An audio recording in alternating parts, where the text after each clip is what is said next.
Okay, start करते हैं Indian map. और इंडियन मैप में हम लोगों ने लास्ट लेक्चर में क्या कवर कर लिया था? Railway Jones. रेलवे जोन्स के बारे में हमने पूरा देख लिया था कि north south east west, north east south east, north west south west, central south east central, east coast west coast और नॉर्थ ईस्ट फ्रंटियर। इन सारे के सारे जो जोन्स है उनका हेडक्वार्टर क्या है, ये हमने याद कर लिया था। आज हम लोग चलते हैं, समझते हैं मिलिट्री और पैरामिलिट्री के बारे में। ठीक है,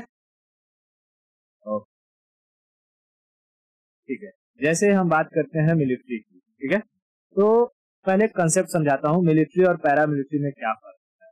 ठीक है, देखो, जब कोई कहता है मिलिट्री, तो मिलिट्री में हमें तीनों सेनाएं देखने को मिलती हैं।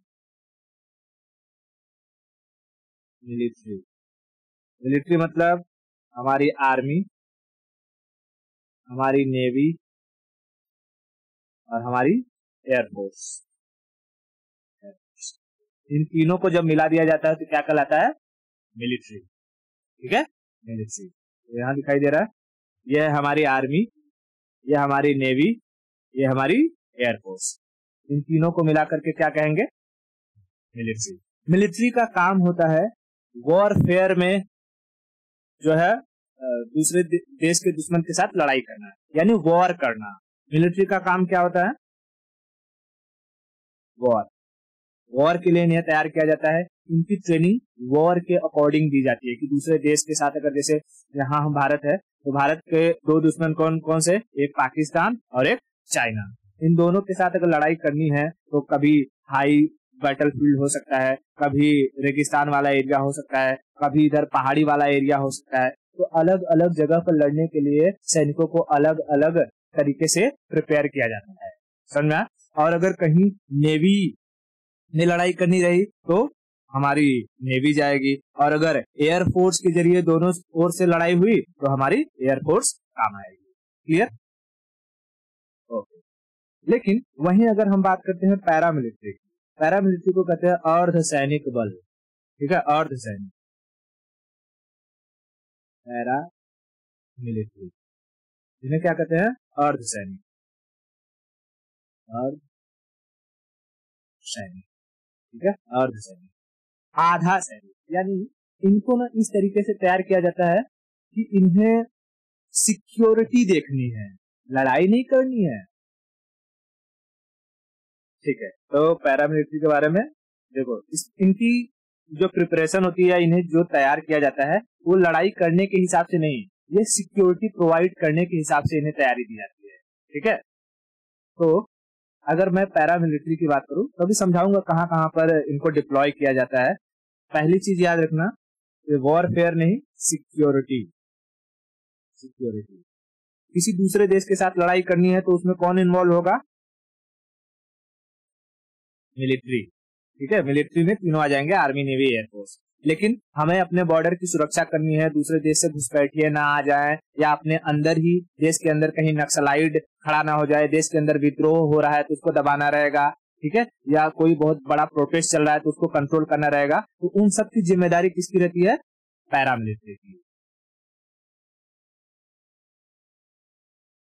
अगर हमारे देश के अंदर, जैसे भारत है, ठीक है, भारत के अंदर सपोज कर कि कोई ये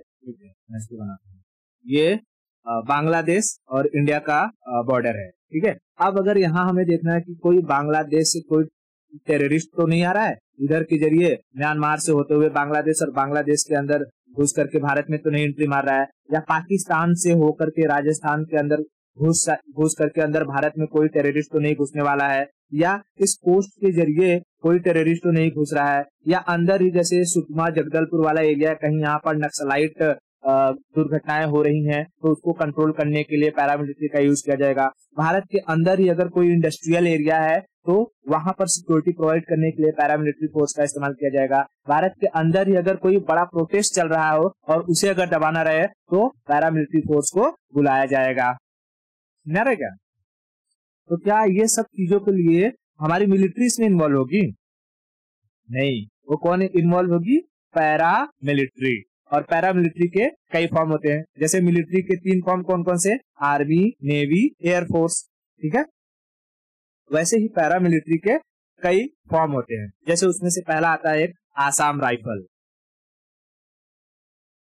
आसाम राइफल, आसाम राइफल। दूसरा तुमने नाम सुना होगा एसएसबी, सशस्त्र सीमा बल, सशस्त्र सशस्त्र सेना सीमा बल, सीमा बल या सेना बल, सशस्त्र सीमा बल,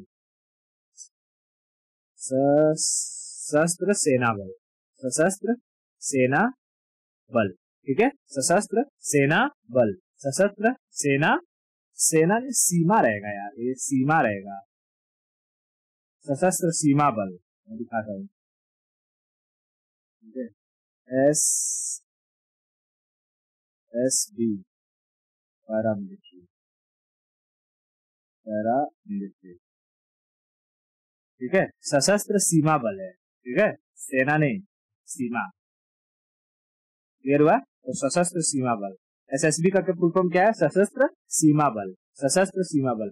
फिर आता है ITBP, Indo Tibet Border Police, ITBP, Indo Tibet Border police.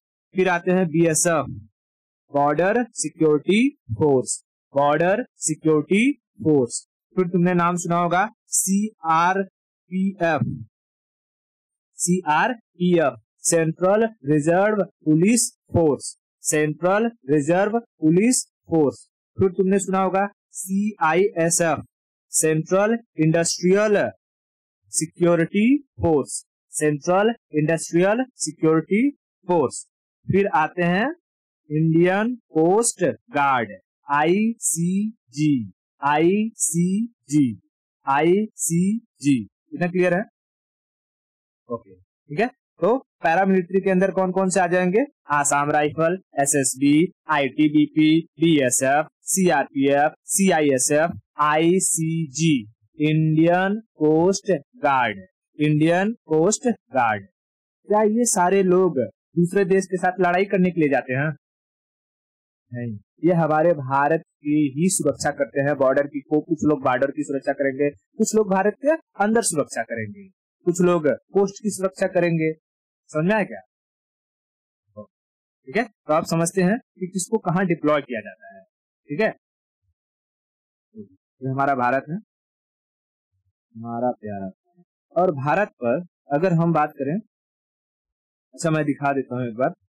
ये पहले ये जो है हमारे, ये है आसाम राइफल, ठीक है, आसाम राइफल, आसाम राइफल। ये हमारे हैं एसएसबी वाले, ठीक है, सशस्त्र सीमा बल, सशस्त्र सीमा बल, एसएसबी, एसएसबी। उसके बाद आएंगे ये आईटीबीपी वाले, ITBP, Indo Tibet police force, border police, sorry, ITBP, Indo Tibet Border Police, ITBP, ITBP, ठीक है, आईटीबीपी। उसके बाद यहाँ आएंगे हमारे BSF, Border Security Force, Border Security Force, Border Security Force. फिर ये आएंगे हमारे सीआरपीएफ, सीआरपीएफ, ठीक है, सीआरपीएफ। और फिर ये आएंगे सीआईएसएफ, सीआईएसएफ।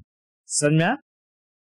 ओके, और इधर देख लेंगे तो ये हमारा Indian Coast Guard, Indian Coast Guard. अभी इन दोनों के बारे में बताऊंगा, ठीक है, ये एनएसजी और एसपीजी के बारे में। पहले इतना समझते हैं।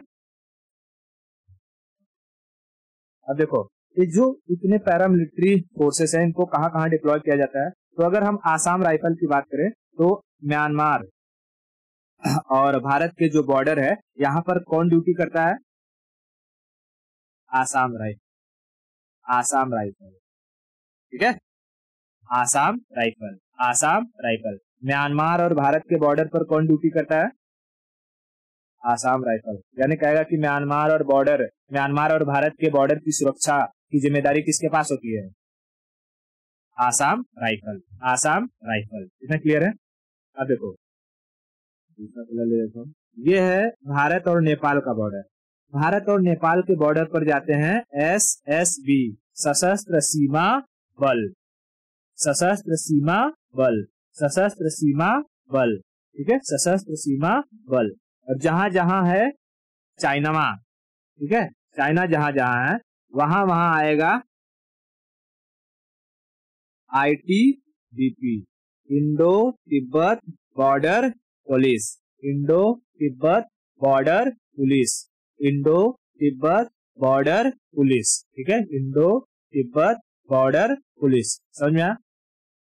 ओके। उसके बाद जहां जहां पर पाकिस्तान, ठीक है, जैसे ये पाकिस्तान का बॉर्डर है, ठीक है, और ये भी क्या हुआ करता था, पूर्वी पाकिस्तान।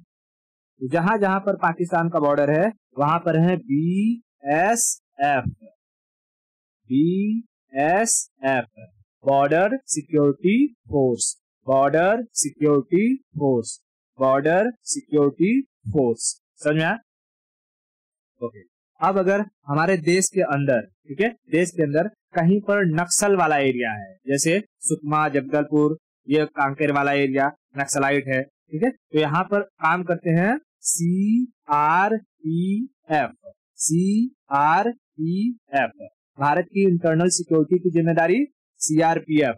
और वहीं पर हमारे भारत में कहीं अगर कोई प्रोटेस्ट चल रहा हो दूसरे राज्य में, वहां पर उस प्रोटेस्ट को रुकवाना हो, ठीक है, कोई मेट्रो स्टेशन है तो वहां पर सिक्योरिटी प्रोवाइड करनी हो, और कोई इंडस्ट्रियल एरिया है वहां पर सिक्योरिटी प्रोवाइड करनी हो, तो उसके लिए काम करते हैं CISF, CISF, central Industrial Security force, समझा? तो मेट्रो स्टेशन में किसकी ड्यूटी लगेगी, CRPF की CISF? CISF, CISF। और नक्सली क्षेत्र में CRPF, प्रोटेस्ट को दबाने के लिए, सप्रेस करने के लिए CISF, इंडस्ट्रियल सेक्टर एरिया को सिक्योरिटी प्रोवाइड करने के लिए CISF, ठीक है। अब रह गया नीचे हमारा कोस्ट, कोस्ट, तो पूरे कोस्ट की सुरक्षा के लिए होती है Indian Coast Guard, Indian Coast Guard, Indian Coast Guard. तो जब मैंने कोस्ट पढ़ाया था तो मैंने बताया था बेस लाइन होता है, बेस लाइन से 12 नॉटिकल माइल वाला एरिया क्या कहलाता है,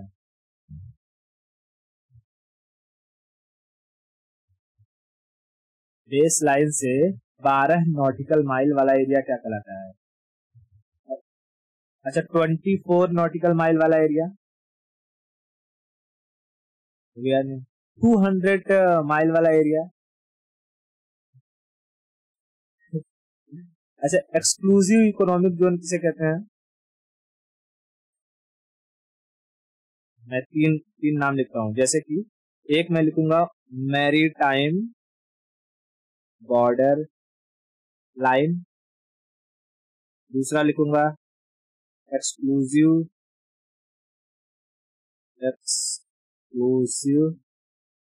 इकोनॉमिक जोन, इकोनॉमिक जोन, और एक लिखूंगा मैं संलग्न एरिया, संलग्न एरिया, उसको क्या कहते हैं इंग्लिश में, हिंदी में तो संलग्न एरिया, संलग्न क्षेत्र, इंग्लिश में इसको क्या कहते हैं, संलग्न क्षेत्र को, संलग्न मतलब लगा हुआ, अटैच्ड एरिया रहता है क्या, ठीक है, संलग्न एरिया तो इंग्लिश वाला मेरे दिमाग से निकल जाता है यार,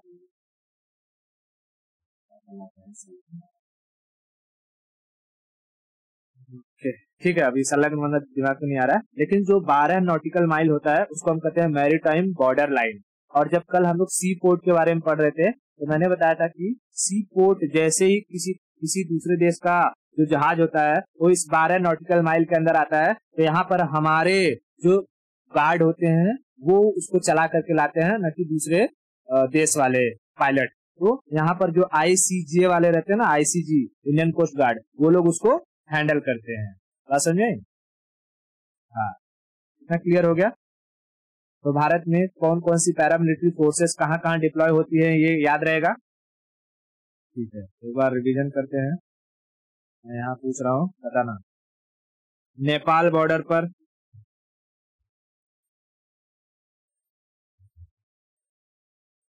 SSB, आसाम में आसाम राइफल, मतलब म्यांमार में आसाम राइफल। ये बांग्लादेश BSF, पाकिस्तान BSF, ये कोस्ट के लिए ICG, चाइना, ITBP, अंदर कहीं नक्सलाई एरिया है, CRPF, अच्छा कहीं मेट्रो स्टेशन में CISF, CISF, बहुत बढ़िया जी, बहुत बढ़िया। ओके, और अगर कहीं प्रोटेस्ट को सप्रेस करना है, CISF, ठीक है। इंडस्ट्रियल एरिया को सिक्योरिटी प्रोवाइड करनी है, CISF, CISF, ठीक है। इतना क्लियर हो गया है, तो आगे बढ़ते हैं। अब देखो, जैसे भारत में कुछ इम्पोर्टेंट पर्सन होते हैं जिन्हें हमें सिक्योरिटी प्रोवाइड करना बहुत इंपॉर्टेंट होता है, ठीक है। जैसे हमारे प्रधानमंत्री हो गए, ठीक है, चीफ मिनिस्टर हो गए, या गवर्नर हो गए, या हमारे प्रेसिडेंट हो गए, है ना। तो इन सबको भी तो प्रोटेक्ट करना जरूरी है, क्योंकि ये हमारे देश को रिप्रेजेंट करते हैं। भले करप्शन करते हो कोई बात नहीं, लेकिन अगर जब देश के बाहर जाते हैं तो पूरे देश को रिप्रेजेंट करते हैं, इसलिए इनकी प्रोटेक्शन सबसे जरूरी होती है, ठीक है। तो ऐसे ही VVIP, इन्हें क्या कहा जाता है, VVIP, very very important person, ठीक है।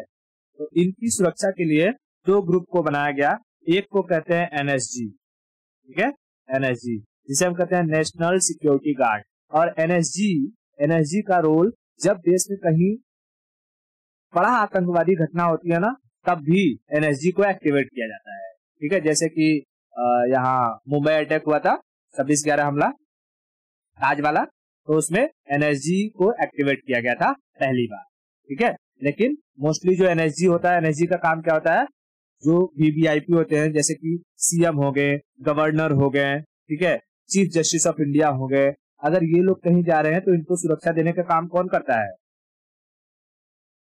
NSG, national security guard, national security guard.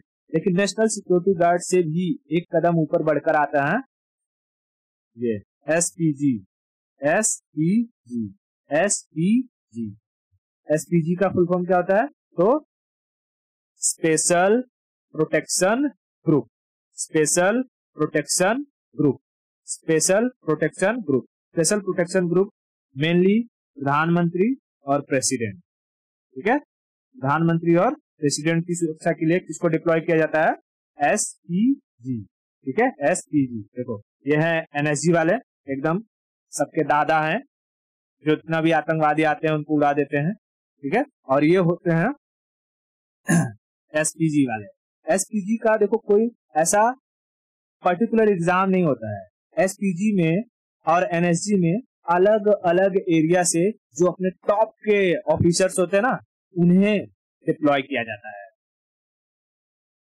ठीक है। अगर तुम जैसे IPS बन गए, IPS में अगर तुमने बहुत अच्छा तुम्हारा रिकॉर्ड है, ठीक है, तुमने अपने एरिया में सर्विस बहुत अच्छी दी है, तुम्हारा दिमाग अच्छा है, तुम्हारी हेल्थ वगैरह सब सही है, ठीक है, तो उस हिसाब से तुम्हें रिकमेंड किया जाता है कि आपको SPG ग्रुप में सर्विस देना है, समझा। तो ऐसा कोई एग्जाम नहीं होता कि हाँ मैं डायरेक्ट SPG कैसे बन सकता हूँ,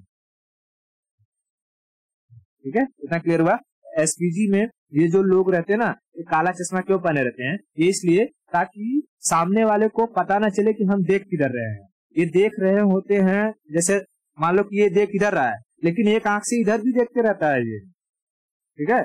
इनके हाथ में एक बैग रहता है, ये बैग दिखाई दे रहा है, हाँ ये बैग बुलेट प्रूफ होता है। जब भी कोई अटैक होता है ना, तो ये सीधा ऐसे बैग खुल जाता है, पूरा एक सील्ड की तरह काम करने लगता है, ठीक है। तो ये सामने से पकड़ लेते हैं और जो भी मेंबर होता है, चाहे प्रधानमंत्री हो या प्रेसिडेंट हो, उनको प्रोटेक्ट करके इस गाड़ी में घुसा देंगे, ठूस देंगे और ठूस कर लेकर के भाग जाएंगे, समझ में। इनके अंदर जो है पूरा बुलेट प्रूफ रहता है, ठीक है। ये जो जैकेट वगैरह दिख रहा है, ये सब अंदर से बुलेट प्रूफ रहता है, क्लियर हुआ। तो ये NSG और SPG में फर्क समझ में आया। चीफ मिनिस्टर, गवर्नर्स और ICG मतलब कि chief justice of India, CJI वगैरह हो गए, तो इनकी प्रोटेक्शन के लिए प्रोटेक्शन की जिम्मेदारी किसको दिया जाएगा, इनके प्रोटेक्शन की जिम्मेदारी NSG को दिया जाएगा।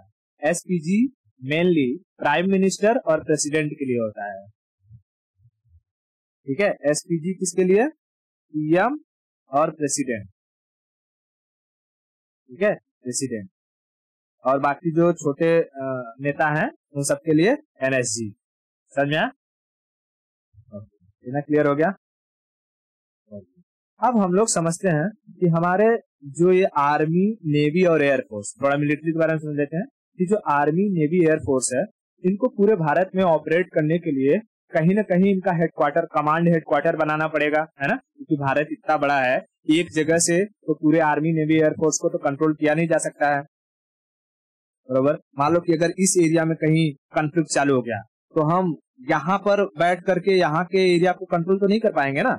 हमें यहाँ कहीं ना कहीं आसपास का एरिया देखना पड़ेगा जहाँ पर हमारा एक कमांड सेंटर हो, जहां से हम कंट्रोल कर सके। तो ऐसे ही समझते हैं कि आर्मी, नेवी और एयरफोर्स का कमांड सेंटर कहाँ कहाँ पर है। ठीक है, चलो मैं थोड़ा सही ले लेता हूँ और एक करके समझते हैं।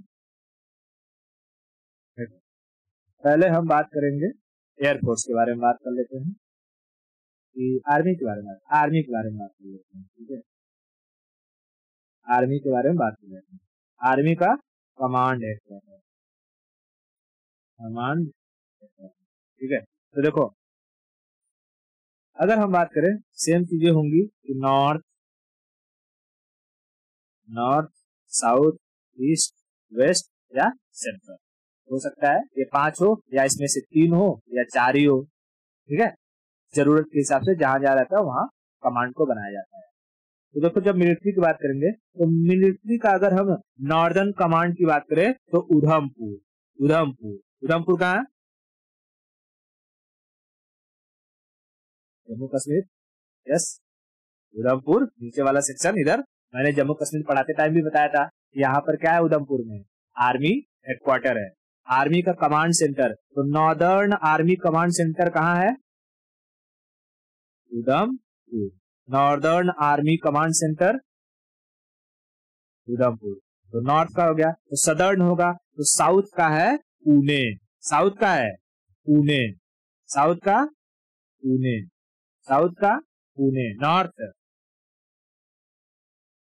उधमपुर, साउथ का पुणे। ईस्ट का है कोलकाता, ईस्ट का कोलकाता, कोलकाता, ईस्ट का कोलकाता, ईस्ट का कोलकाता। और वेस्ट का है चंडीगढ़, वेस्ट का चंडीगढ़, वेस्ट का चंडीगढ़, चंडीगढ़। ठीक है, वेस्ट का Chandigarh. North Udhampur, south east, west Chandigarh. ठीक है, चंडीगढ़। सेंट्रल की बात करेंगे तो सेंट्रल का लखनऊ, सेंट्रल का लखनऊ, सेंट्रल का लखनऊ, सेंट्रल का लखनऊ, सेंट्रल का लखनऊ। ठीक है, फिर अगर हम बात करेंगे साउथ वेस्ट, तो साउथ वेस्ट का है Jaipur, south west Jaipur, south west Jaipur, south west Jaipur, south west Jaipur. ठीक है, साउथ वेस्ट जयपुर। ये साउथ वेस्ट ही है, अब जो भी है। ठीक है, वैसे होना चाहिए नॉर्थ वेस्ट, बट ये साउथ वेस्ट ही है। ठीक है, एक बार कंफर्म कर लेता हूँ फिर भी,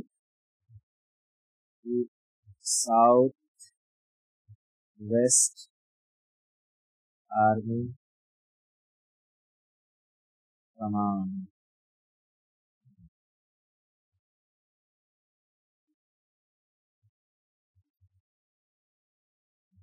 साउथ वेस्टर्न कमांड कहाँ गया है? जयपुर। दिखाई दे रहा है? हेडक्वार्टर जयपुर में। गलत नहीं हो? क्लियर हुआ? North Udhampur, south Pune, east Kolkata, west Chandigarh, central Lucknow, south west Jaipur. ठीक है, तो ये आर्मी का इतना याद हो गया। अब देखो, आर्मी का एक ट्रेनिंग सेंटर है जो शिमला में है। आर्मी को ट्रेनिंग कैसे देना है, इन सबकी जिम्मेदारी कहाँ है? शिमला। ठीक है, शिमला कहाँ है? शिमला। ठीक है, शिमला पक्का। शिमला उत्तराखंड में। उत्तराखंड की कैपिटल क्या है?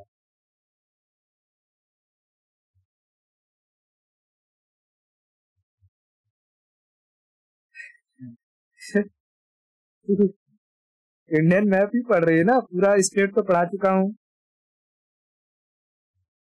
तो फिर भी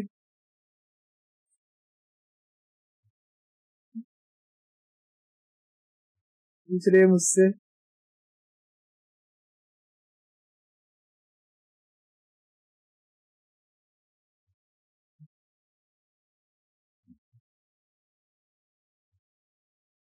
पर्सनल वाली बात नहीं। अगर कोई पूछेगा कि अच्छा बताओ भारत का कैपिटल क्या है, अब तू कहेगी यार भारत का कैपिटल क्या है?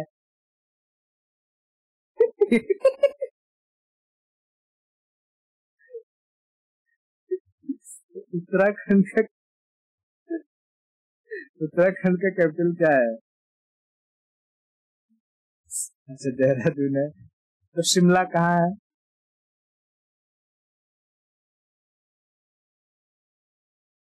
होना चाहिए या है?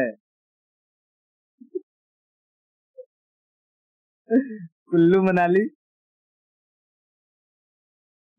तो जब मैं यहाँ मार्क कर रहा हूँ, पूछ भी रहा हूँ कि पक्का उत्तराखंड में है, तो हाँ एकदम कॉन्फिडेंस है। हिमाचल प्रदेश की कैपिटल क्या है? शिमला। ठीक है, छोटी छोटी गलतियां नहीं करना।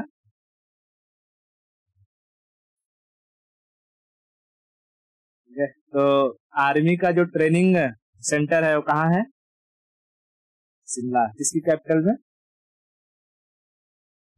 हिमाचल प्रदेश की कैपिटल शिमला में। ठीक है, उत्तराखंड की कैपिटल क्या है?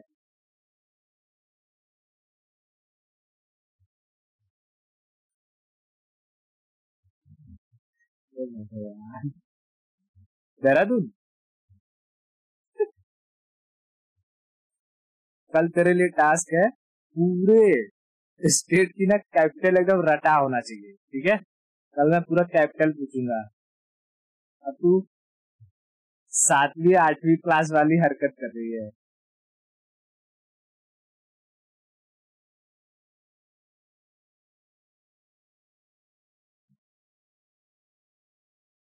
हाँ, ठीक है, जो भी है कंफ्यूज नहीं होना है। ठीक है, ये आर्मी समझ में आ गया। अब चलते हैं हम लोग नेवी की तरफ। ठीक है, नेवी, इसको लेकर मैं ले लेता हूँ। देखो, अब नेवी तो ऊपर रहेगी नहीं, जाहिर सी बात है, नेवी को हमें इसी एरिया में हैंडल करना है, तो कहीं न कहीं इसी आसपास के एरिया में होना चाहिए इनका कमांड। तो नेवी का हमें 3 ही कमांड देखने को मिलेगा, ईस्टर्न कमांड, वेस्टर्न कमांड और सदर्न कमांड। तो ईस्टर्न कमांड है विशाखापट्टनम में। ईस्टर्न कमांड कहाँ है? विशाखापट्टनम में। वेस्टर्न कमांड है मुंबई में। वेस्टर्न कमांड मुंबई में। और सदर्न कमांड है कोची में। Southern command Kochi. तो नेवी का eastern command Visakhapatnam, western command Mumbai, southern command Kochi. Army का northern command Udhampur, northern, southern command Pune. ठीक है, southern command Pune. Eastern command Kolkata. Western command Chandigarh. और south west Jaipur. Training centre कहाँ है? शिमला। सेंट्रल कमांड कहाँ है?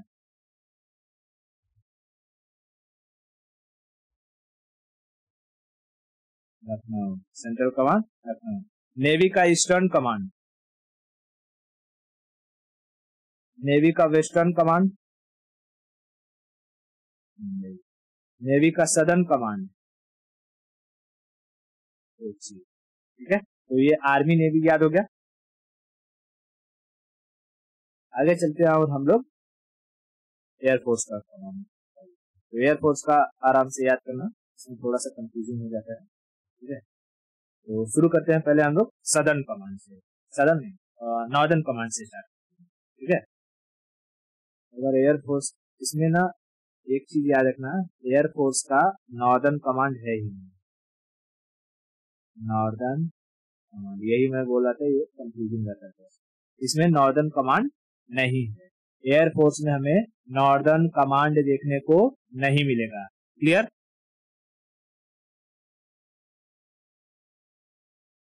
कोस्ट वाले में भी नहीं है, नेवी में मतलब 3 ही है, ईस्ट वेस्ट साउथ। तो इसमें एयरफोर्स में भी नॉर्थ नहीं है, क्योंकि एयरफोर्स तो ऊपर तक उड़ना रहता है ना, तो नॉर्थ होना चाहिए नॉर्मली। मैं एरिया वाइज समझा रहा था कि भाई ये जो नेवी है, नेवी को इतने ही एरिया में काम करना है, तो नॉर्थ में रह के क्या करेगा उसका कमांड, ठीक है। इसके लिए इसका ईस्ट, वेस्ट और साउथ, ये 3 जगह था। लेकिन एयरफोर्स है, एयरफोर्स तो पूरे ऊपर तक उसको उड़ान भरनी रहती है, तो इसके लिए नॉर्थ में होना चाहिए, बट एयरफोर्स का नॉर्दर्न कमांड नहीं है, ये बात याद रखना, लॉजिक अगर कभी अप्लाई करना हुआ तो, ठीक है। तो हम लोग शुरू करते हैं ईस्टर्न कमांड से। तो ईस्टर्न कमांड है शिलोंग में, eastern command Shillong, eastern command Shillong. Western command है New Delhi, western command New Delhi. Western command eastern command, western command eastern, western Delhi. Southern command आएगा तिरुवनंतपुरम, तिरुवनंतपुरम, तिरुवनंतपुरम, तिरुवनंतपुरम, तिरुवनंतपुरम, ठीक है, तिरुवनंतपुरम, तिरुवनंतपुरम, ठीक है। सर ये केरला वाला इधर आएगा, ठीक है, मैं तमिलनाडु में लगा दूं, Thiruvananthapuram. Southern command Thiruvananthapuram, Thiruvananthapuram. Eastern command Shillong. Western command Delhi. Southern Thiruvananthapuram, Thiruvananthapuram. Central command Prayagraj, central command Prayagraj, central command Prayagraj, central command Prayagraj, central command Prayagraj, ठीक है। फिर आता है south western command, south western command Gandhinagar, south western command Gandhinagar, south western command, south western Gandhinagar, ठीक है, south western Gandhinagar, south western Gandhinagar, south western Gandhinagar, south western Gandhinagar, south western Gandhinagar. Eastern, eastern Shillong, western new Delhi, southern northern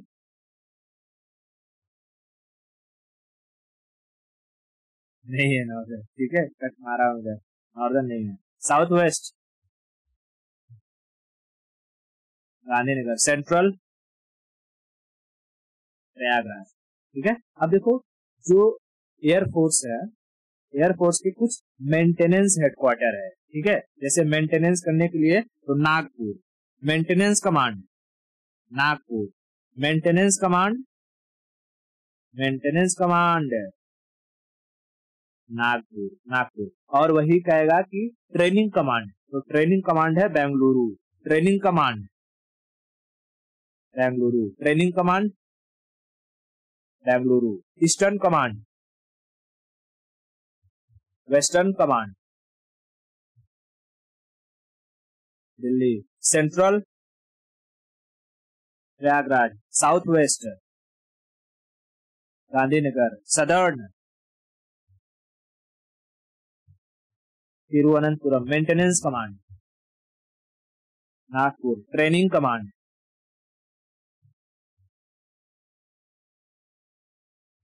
Bengaluru, training command Bengaluru. Army का training command Shimla, army का training command Shimla. Navy का eastern command,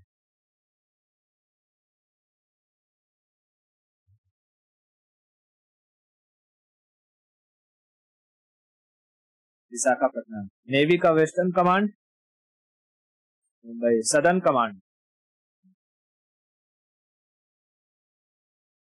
Kochi. ठीक है, वापस से अब हम लोग army navy air force, army navy air force तीनों का देख लेते हैं एक साथ। बताओ, आर्मी का eastern command, Kolkata. Western command,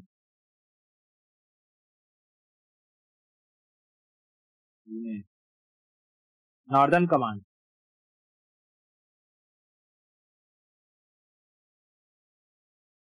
Udhampur, Udhampur. Southern command,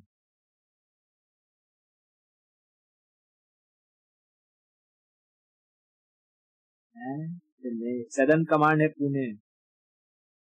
ठीक है, सदर्न कमांड है पुणे। Western command, Chandigarh. ठीक है, western command Chandigarh, western command Chandigarh. Southern command Pune, southern command Pune, southern command Pune, southern command Pune. South west Jaipur, south west Jaipur, south west Jaipur, south west Jaipur. Central Lucknow, central Lucknow, central Lucknow. Confuse मत हो, Prayagraj airport है।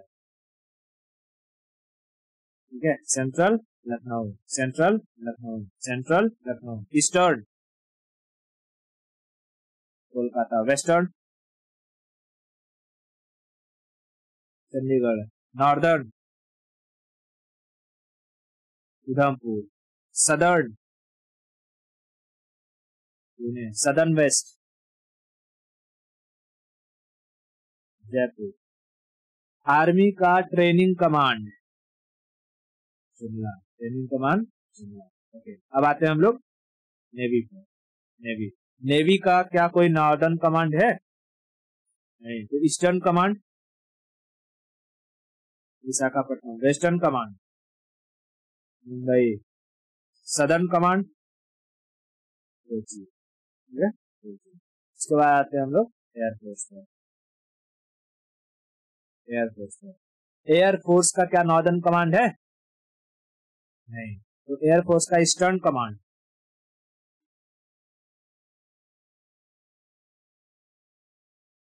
Shillong. Western command New Delhi, New Delhi. Western command New Delhi. Eastern command western command, southern command Thiruvananthapuram, southern command Thiruvananthapuram. South west west, yes, Gandhinagar. Confusion है क्या? South west Gandhinagar, south west Gandhinagar. Central command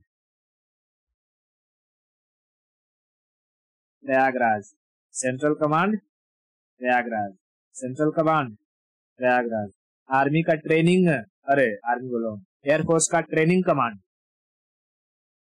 Bengaluru और maintenance command Nagpur. ठीक है, maintenance command clear हो गया। आर्मी नेवी एयरफोर्स के सारे command हो गए, और उसके बाद सारे के सारे जो पैरामिलिट्री हैं, पैरामिलिट्री के बारे में भी हमने समझ लिया। क्लियर, एक बार पैरामिलिट्री का रिवीजन कर लें फटाक से। स्पिरिट, यही स्पिरिट, स्पिरिट, स्पिरिट। समझ आ रहा है?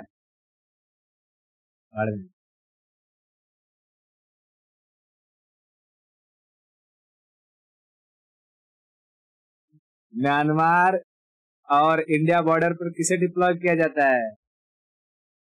आसाम राइफल। बांग्लादेश और इंडिया के बॉर्डर पर कौन है? बीएसएफ।